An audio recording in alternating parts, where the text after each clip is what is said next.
Þakka fyrir. Kláraðir kynninguna þarna fyrir mig sem ég var búinn að skrifa þetta niður sjálfur. En það allt í lagi.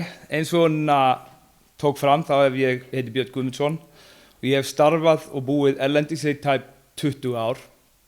Mest í Evrópu en einnig í Bandaríkjunum. Í dag starfa ég í skipasmíði í Hollandi en bý í Barcelona með katalónskri eiginkonu minni og þar sem við ölum upp 3 börn á grunnskólaaldri. Ég á enn sterk tengsl hér heima og kem því hingað mjög reglulega. Ég vil því nálgast þessa umræðu frá sjónarhorni Íslendings sem hefur langa reynslu af því að búa og starfa innan Evrópu. Þegar ég kem heim til Íslands sé ég alls ekki þá neikvæðu mynd sem sumir draga gjarnan upp að ástandinu hér. Þvert á móti sé ég sterkt og velmeðandi samfélag með meiri heildarhagsæl en flest, ef ekki öll, önnur ríki sem ég hef kynnst. En að sjálfsögðu glímum við vandamál. Hvaða samfélag gerir það ekki? Húsnæðisskortur, hátt verð og erfiðleikar ungs fólks við að koma sér undir sér fótunum. En þetta eru ekki sér íslensk vandamál. Ég sé nákvæmlega sömu umræðu í Evrópu og víðar. Þetta eru vestræn vandamál, bæði innan og utan ESB. Jafnvel samstarfsmenn mínir sem kom alla leið frá Ástralíu og Nýja-Sjálandi lýsa sömu vandamálum þar. Það er því alveg ljóst að engin töfralausn á þessum málum er að finna í Brussel. En ég er ekki hér sem andstæðingur evrópsks samstarfs, þvert á móti. Ég hef sjálfur notið góðs af samstarfi Íslands við Evrópu. Ég get búið og starfað þar sem ég vil, stofnað fyrirtæki og átt viðskipti þvert á landamæri. Daglegt líf mitt sem Íslendings innan Evrópu er nánast eins og hjá ríkisborgari ESB-ríkis. Munurinn kemur helst fram í þeim pólitísku réttindum sem fylgja sjálfum ESB-borgararéttinum. Til dæmis get ég þrátt fyrir að búa í Evrópu ekki kosið þar til Evrópuþingsins. Það er því alls ekki mín tilfinning að Ísland standi utan Evrópu og þurfi ESB-aðild til að komast inn, eins og stundum er gefið í skyn. Við erum að mínum mati þegar þátttakendur í stærstum hluta þess samstarf sem skiptir venjulegt fólk mestu máli. En nú vilja sumir stíga skrefi lengra en núverandi samstarf og að fullri aðild. Og aðild snýst ekki bara það ESB sem við sjáum í dag. Hún snýst þær skuldbindingar sem við hugsanlega tökum á okkur til framtíðar. Til að nefna dæmi, eins og áður sagði bý á Spáni, þar er lífeyriskerfið eitt stærsta langtíma vandamál ríkisins. Þjóðin eldist, útgjöld vaxa og lífeyriskerfið þarf sífellt meira framlag beint úr ríkiskassanum til að brúa bilið. Svipuð þróun blasir við víða í Evrópu. Textuna finnst með þróunin í fjármálum ESB skipta máli. Eftir COVID tók ESB sögulegt skref og tók 100 milljarða evra sameiginlegt lán til að fjármagna endurreisn eftir faraldinn. Stærstur hluti þess fjár fór í styrki til aðildarríkjanna. Þetta voru því skuldir teknar á sameiginlegum vettvangi ESB sem verða greidda niður allt til ársins 2058 úr fjárlögum ESB. Þetta skapaði fordæmi og nýverið hefur verið sameiginleg lántaka aftur notuð en að þessu sinni vegna varnarmála. Og þá vaknar eðlilega spurningin, og hvað næst?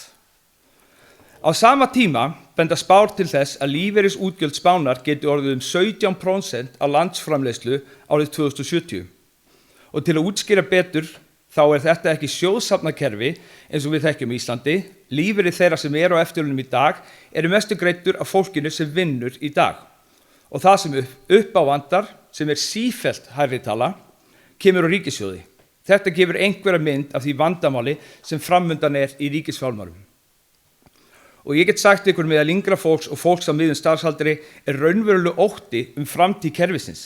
Fólk óttast að greiða inn í kerfið alla starfsævina án þess að vita hvað býður þegar röðin kemur á því.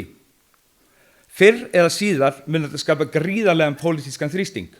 Og þá spyr ég, hvaða sameiginlegu skuldbindingar verða taldar eðlilegar eftir 10, 20 eða 30 ár? Við varum ekki eingöngu að ganga inn í ESB eins og það er í dag. Við varum að ganga inn í ESB eins og það verður.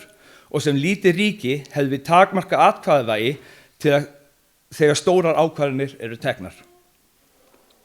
Það er líka oft talað að ESB-aðild og evran muni fæða okkur meira aðhald og stöðuleika í fjármálum ríkisins. Sá sem heldur því fram hefur ekki fylgst vel með evrópskum stjórnmálum. ESB-aðild leysir okkur ekki undan ábyrgð á eigin fjármálum og óráðsíu ríkisfjármálum ekki útrýmt við það að ganga í ESB eða taka upp evru. Síðasta ári voru 22 af 27 ríkjum ESB rekin með halla. Ábyrgðin á íslensku fjármálum verður áfram okkar og við getum staðið okkur vel eða illa, rétt eins og ríkin innan ESB. Og það sama gildir gjaldmiðilinn. Ég lifi sjálfur í 3 gjaldmiðlum, dollar, evru og krónu. Ég sé sveiflurnar ekki í fréttunum, heldur sé þær á eigin bankareikningum.